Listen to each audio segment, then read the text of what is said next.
안녕하세요. 정경주입니다. 2023학년도 6월 모의평가 비타민 K를 공부하겠습니다. 비타민에 대한 배경 지식입니다. 비타민은 수용성 비타민과 지용성 비타민으로 나뉘는데요. 수용성 비타민은 물에 녹는 비타민으로 비타민 B와 C가 해당됩니다.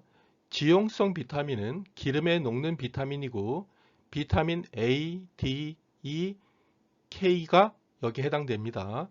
비타민은 천연 비타민과 합성 비타민으로 나뉠 수 있는데요. 천연 비타민은 곡물이나 과일, 채소 따위에 들어있는 비타민이고요. 합성 비타민은 합성물을 첨가하여 만든 비타민입니다. 비타민 사용제인 A, D, E, K는 함께 먹는 것이 좋습니다. 자연식품을 섭취할 때 함께 몸속으로 들어가 질병을 막는 방어막을 구축해 줍니다. 동물 실험에서 우연히 과다 출혈이 발생했고요. 그 과정에서 비타민 K를 발견했습니다. 국내에 표기되는 비타민 K는 모두 K1을 말합니다. K1을 필로퀴논이라고 하고 K2를 메나퀴논이라 합니다. 비타민 K1은 녹색을 띠는 식물성 음식에서 발견되고요. 혈액 응고를 촉진해서 출혈을 막아줍니다. 녹색잎과 채소에 있습니다. K1이 결핍되면 출혈이 쉽게 멎지 않습니다. 비타민 K2는요. K2라고 표기하지 못하고 바실루스 나토균 농축 분말이라고 부원료로만 표기됩니다. 그 다음에 K2는 혈관 내의 석회화를 예방하고요. 뼈 밀도를 증가시킵니다. K2는 나또에 많이 들어 있습니다. K2가 결핍되면 골다공증이라든지 동맥경화, 대동맥 협착증, 알츠하이머 등이 나타날 수 있습니다. 비타민 K2를 구분하면 MK4와 MK7으로 나뉘는데요.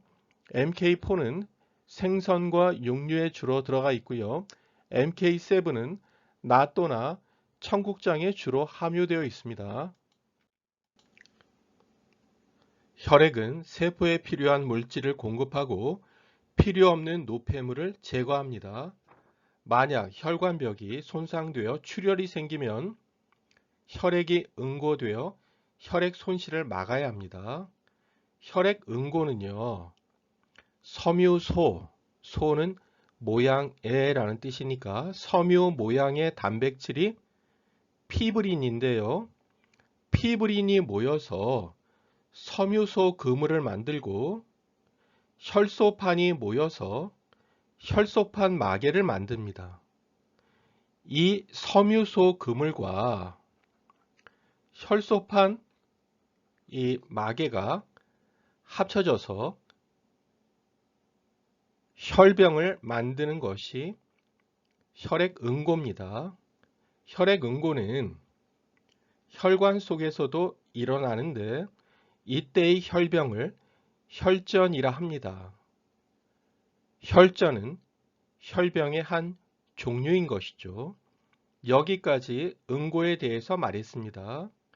이물질이 쌓여 동맥 내벽이 두꺼워지는 것이 동맥경화죠. 동맥은요, 피를 온몸에 주잖아요. 그러니까 동맥경화가 원인이고 그 부위에 혈전 침착은 붙는 거. 그러니까 혈전이 붙음.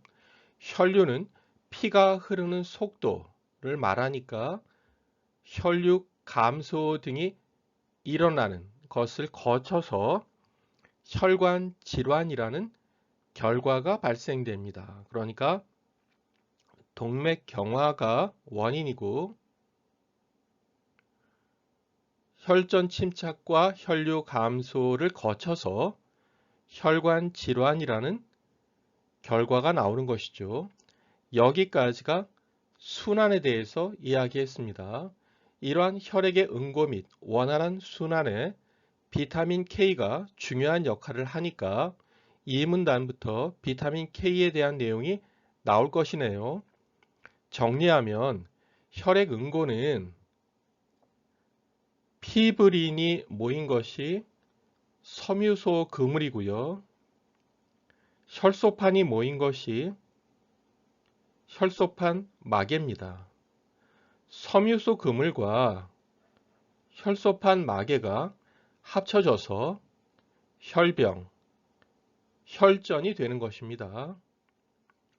섬유소 그물이 먼저고 혈병, 혈전이 나중인 것이죠. 1번의 선지 1을 확인할 수 있습니다.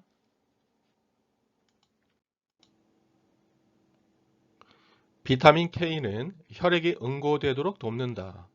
지방을 뺀 사료를 먹인 병아리의 경우에 지방에 녹는, 그러니까 지용성이 있는 어떤 물질이 결핍되어 혈액 응고가 지연된다는 사실을 발견하고, 그러니까 지방이 없으면 지방에 녹아 섭취되는 물질이 없겠죠. 그렇게 되면 혈액 응고가 지연된다는 것을 발견하고 그 물질, 그러니까 지방에 녹는 어떤 물질을 비타민 K라고 했습니다. 독일어에 코아굴라치온이라는 응고라는 뜻을 가진 단어의 첫 글자 K를 딴 것이네요. 그래서 비타민 K입니다. 혈액 응고는 단백질로 이루어진 다양한 인자들이 관여하는 연쇄 반응에 의해 일어난다. 원인은 하나인데요. 요인은 여럿이죠. 그러니까 여기서의 인자는 요인이라 할 수 있습니다. 인자들이 관여하는 연쇄 반응이라고 했어요. 여기 연쇄라고 했습니다. 우선 여러 혈액 응고 인자, 즉 요인들이 활성화된 이후 그랬죠. 활성화는 액티베이트니까요. 활성화는 기능을 하는 것, 이것을 말합니다. 활성화된 이후에 프로트롬빈이 활성화되어 트롬빈으로 전환되고, 그러니까 프로트롬빈이 활성화되어서 트롬빈으로 전환되고 연쇄됩니다. 그리고 트롬빈은, 여기에 트롬빈은 피브리노겐을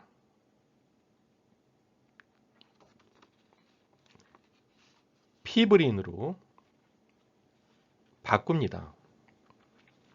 피브리노겐을 불용성, 녹지 않는 성질을 지닌 피브린을 일문단에서 섬유소 단백질이라고 했죠.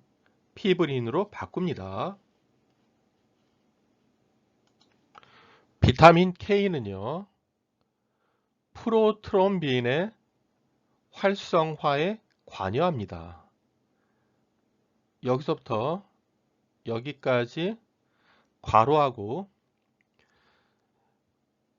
빼고 생각해 보세요. 비타민 K는 프로트롬빈의 활성화에 관여하는데요. 프로트롬빈은 혈액 응고 인자의 하나죠. 한 종류죠. 혈액 응고 인자들은 간세포에서 합성됩니다. 비타민 K가 간세포에서 합성되는 것이 아니라 혈액 응고 인자들이 간세포에서 합성되는 겁니다. 활성화는 칼슘 이온과의 결합을 통해 이루어지는데, 이들 혈액 단백질이 칼슘 이온과 결합하려면 카르복실화되어 있어야 한다 그랬습니다. 아래를 봅시다. 활성화는 칼슘 이온과의 결합을 통해 이루어진다고 했으니까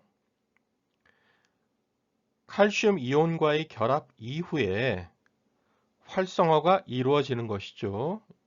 칼슘 이온 결합이 먼저고 그 이후에 활성화가 있게 되는 것이고요. 이들 혈액 단백질이 칼슘 이온과 결합하려면 먼저 카르복실화되어 있어야 한다 그랬습니다. 그러니까 칼슘 이온 결합 전에 카르복실화 되어 있어야 합니다. 카르복실화는 단백질을 구성하는 아미노산 중의 하나인 글루탐산이 감마 카르복시 글루탐산으로 전환되는 것, 변형되는 것을 카르복실화라 합니다. 간략히 말하면 단백질의 아미노산을 전환하는, 변형하는 것을 카르복실화라 합니다. 아미노산을 변형하는 것이 카르복실화입니다. 이처럼 비타민 K에 의해 카르복실화되어야, 그러니까 비타민 K에 의해 카르복실화되는 거죠. 그래야 활성화가 가능한 표적 단백질을 비타민 K 의존성 단백질이라 한다. 트럼빈 이후에는 1문단에서 정리했고요. 지금 2문단 내용을 정리하면 이렇게 아래와 같이 정리할 수 있습니다. 정리해 봅시다. 비타민 K가 카르복실화해야 칼슘 이온과 결합할 수 있고요. 칼슘 이온과 결합해야 활성화할 수 있습니다. 비타민 K는 프로트롬빈을 트롬빈으로 전환하고요. 트롬빈은 피브리노겐을 피브린으로 바꿉니다. 이 피브린이 섬유소 그물을 만들고요. 섬유소 그물이 혈소판 마개와 뭉쳐서 혈병, 혈전을 만들죠. 다음입니다. 비타민 K는 케일과 같은 식물에서 합성되는 비타민 K1과 요즘 풀이 아닌 사료를 주는데요. 사료가 아니라 풀을 먹고 자란 동물의 세포에서 합성되는 K2, 치즈 버터에 있죠. 또는 미생물 발효로 생성되는 나또 등에 있는 K2로 나뉩니다. 녹색 채소 등은 비타민 K1을 충분히 함유하므로 일반적인 권장 식단을 따르면 혈액 응고에 차질이 생기지 않는다. K1은 충분하다는 말입니다. K2는 부족할 수 있습니다. 그런데 혈관 건강과 관련된 비타민 K, 여기서는 K2입니다. 또 다른 중요한 기능이 발견되었고 이는 칼슘의 역설과도 관련이 있다. 역설은요, 모순 속 진실을 뜻하죠. 그러니까 아래를 보면 칼슘의 역설은요, 병을 예방하려고 칼슘을 먹었는데 병이 생긴 것을 말하는 것이죠. 나이가 들면 뼈 조직의 칼슘 밀도, 빽빽함이 낮아져서 골다공증, 그러니까 뼈 조직이 엉성한 증상이죠. 생기기 쉬운데 이를 방지하고자 칼슘 보충제를 섭취한다. 하지만 칼슘 보충제를 섭취해서 혈액 내 칼슘 농도는 높아지지만 골밀도, 뼈밀도는 높아지지 않고 혈관벽에 칼슘염이 침착되는, 들러붙는 그것이 혈관 석회화죠. 진행되어 동맥경화 및 혈관 질환이 발생하는 경우가 생긴다. 혈관 석회화가 동맥경화, 혈관 질환을 가져오는 것입니다. 혈관 석회화는 혈관 근육 세포 등에서 생성되는 MGP라는 단백질에 의해 억제되는데 그랬으니까 MGP에 의해 혈관 석회화는 억제됩니다. 이 단백질이 그러니까 MGP는 비타민 K 의존성 단백질이다. 3분단에서요. 비타민 K 의존성 단백질은 비타민 K에 의해 카르복실화 되어야 한다고 했습니다. 비타민 K에 의해서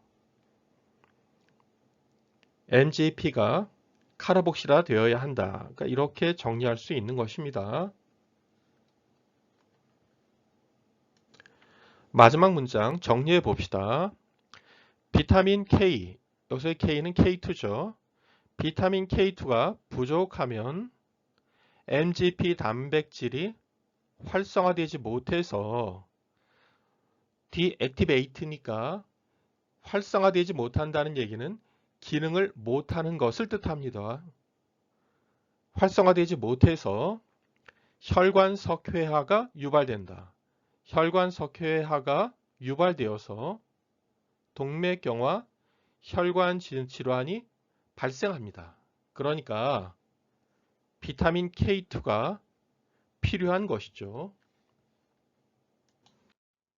비타민 K1과 K2는 모두 비타민 K 의존성 단백질의 활성화를 유도하지만 K1은 간세포에서 활성이 높고 K2는 간세포 외의 세포에서 활성이 높습니다.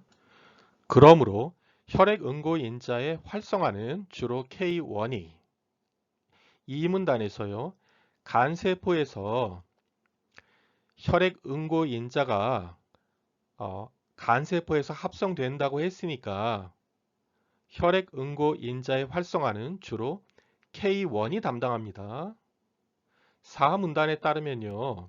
MGP는 혈관 근육세포, 즉 간세포가 아닌 그 외의 세포에서 생성되니까요. K2가 담당합니다. 왜냐하면 K2는 간세포 외의 세포에서 활성이 높으니까요. 이에 따라 일부 연구자들은 비타민 K의 권장량을 K1과 K2로 구분하여 설정해야 하며 그랬죠. K에 K1이 많고요. K2는 하루에 45에서 120 마이크로그램 정도가 적당하다고 합니다. 여러분 K2는요. K2라고 표기할 수 없고 바실루스 나토균 농축 분말이라고 부원료로만 표기하게 되어 있습니다. 현재요. 함유된 풀먹인 동물로 만든 치즈, 버터 등의 동물성 식품과 발효식품인 나토 등의 섭취를 늘려야 한다고 권고합니다. 1번입니다. 윗글에서 알 수 있는 내용으로 적절하지 않은 것은 1번 혈전이 형성되면 혈전 형성이 먼저가 아니고요. 섬유소 그물이 뭉쳐서 혈전이 형성되면 이래야 되죠. 혈액의 손실을 막는다. 답 1번입니다. 2번 혈액의 응고가 이루어지려면이지 이루어지면이 아니죠. 혈소판 마개가 형성되어야 한다. 야는 필요 조건이죠. 그러니까 혈소판 마개가 먼저 필요하고 혈액의 응고가 나중입니다.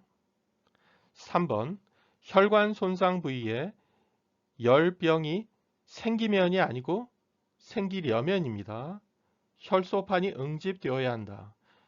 혈소판 응집이 먼저 필요하고 혈병이 나중입니다. 4번 혈관 경화를 방지하려면 이물질이 침착되지 않게 해야 한다 그랬습니다. 이물질 침착이 혈관 석회화죠. 혈관 석회화로 인해서 동맥 경화가 있게 되는 것이죠. 그러니까 해결 방안은 이물질이 침착되지 않게 하는 것이겠죠. 5번 혈관 석회화가 계속되면 그 결과는 동맥 내벽과 혈류에 변화가 생기는 것, 동맥경화와 혈관 질환이 됩니다. 답은 1번이네요. 2번입니다. 칼슘의 역설에 대한 이해로 가장 적절한 것은 역설은 모순 속 진실이라고 했어요. 1번 칼슘 보충제를 섭취하면 오히려 비타민 K1의 효용성이 감소된다는 것이겠군 그랬습니다. 칼슘 보충제는요. 비타민 K1이 아니라 비타민 K2에 관련됩니다. 그리고 여기 보시면요. 칼슘 이온이 결합하면 활성화되니까 효용성이 감소되는 게 아니죠. 칼슘이 있어야 활성화되는 거. 그런 거니까요. 감소되는 게 아닙니다. 그리고 2번 칼슘 보충제를 섭취해도 뼈 조직에서는 칼슘이 여전히 필요하다는 것이겠군. 몸에 좋으라고 칼슘 보충제를 섭취했는데 여기에 뼈 조직에서는 칼슘이 여전히 필요하다. 골밀도는 높아지지 않고 혈관 석회화가 진행되는 것이죠. 이게 바로 칼슘의 역설입니다. 3번 칼슘 보충제를 섭취해도 골다공증은 막지 못하나 혈관 건강은 개선된다. 그러면 역설이 아니죠. 개선되는 게 아니고 악화되는 경우가 있다는 것이겠군이 되겠죠. 4번 칼슘 보충제를 섭취하면 혈액 내 단백질이 칼슘과 결합하여 혈관벽에 칼슘이 침착된다는 것이겠군 그랬죠. 여러분 그 K2가 부족하면요. 칼슘 보충제를 섭취해도 혈액 내 단백질이 칼슘과 결합하는 게 아니고 결합하지 못해서 혈관벽에 칼슘이 침착되겠죠. 5번 칼슘 보충제를 섭취해도 혈액으로가 아니라 뼈 조직으로 칼슘이 흡수되지 않아서 골다공증 개선이 안 되는 경우가 있다는 것이겠군 됩니다. 답 2번입니다.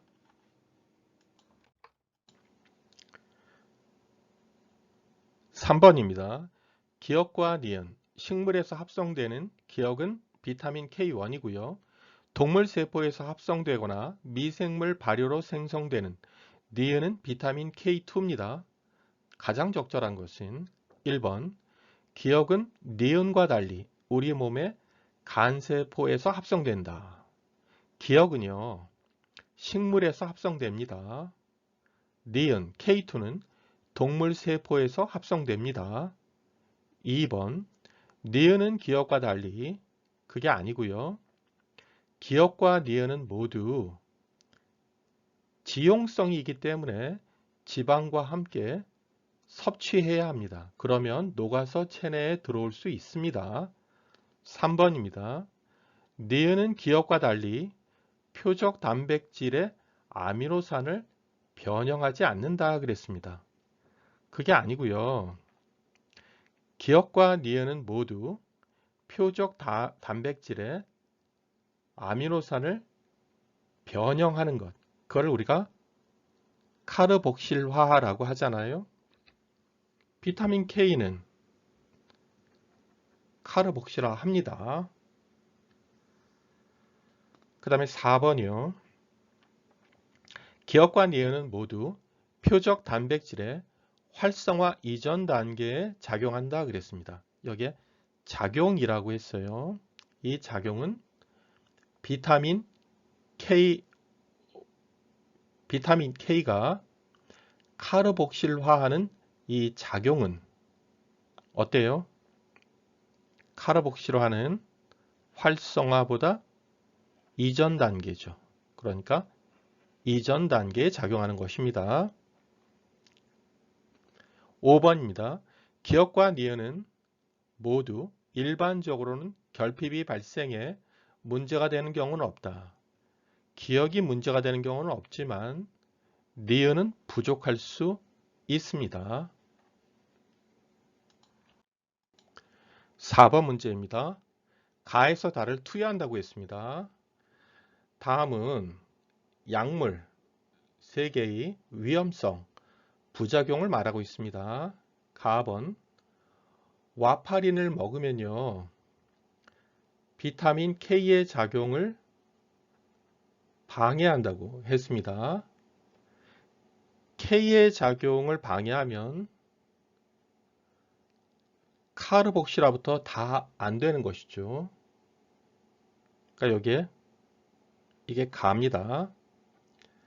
비타민 K의 작용을 방해한 거니까요. 나번 플라스비노겐 활성제를 먹으면요. 피브린을 분해한다고 했습니다. 피브린을 분해하면요.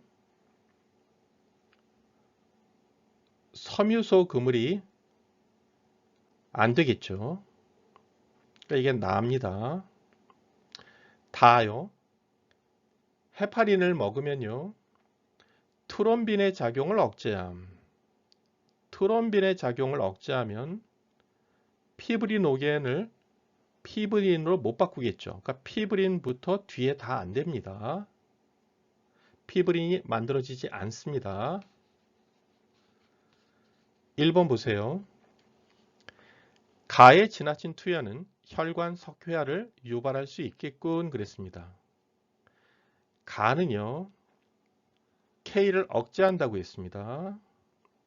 K를 방해한다고 했거든요. 그러니까 비타민 K2를 방해하면요. 혈관 석회화가 유발될 수 있는 거 맞습니다. 2번 나는 이미 뭉쳐있던 혈전이 풀어지도록 할 수 있겠군 그랬죠. 여기 보세요. 나는 여기 있는데 혈전은 이 뒤에 있잖아요. 그러니까 나는 피브린 뒤를 막으니까 혈전이 풀어지게 됩니다. 맞습니다. 다번이요. 다는 여기 있죠. 혈액 응고 인자와 칼슘 이온의 결합을 억제하겠군. 여러분 그 칼슘 이온의 결합은 이 다보다 앞에 있습니다. 앞에 있으니까 억제하지 않겠군이 됩니다. 뒤를 억제하는 거예요. 앞이 아니라. 4번 가와 다는 모두 피브리노겐은 그 피브리노겐이 전환되는 것. 피브린으로 전환되는 것. 그러니까 이 다 뒤에 요 피브린 전환이 억제되는 것이죠. 피브리노겐이 피브린으로 전환되는 것을 억제하겠군. 맞습니다. 5번 나와 다는 이 나와 다는 모두 피브린 섬유소 그물의 형성을 억제하겠군. 여기 보시면요. 여기 나는 이 피브린을 분해하니까 섬유소 그물의 이 뒤 섬유소 그물 이것을 막게 됩니다. 이 뒤를 막게 돼요. 그러니까 맞습니다. 답은 그래서 3번이 됩니다. 여러분 고생 많았습니다.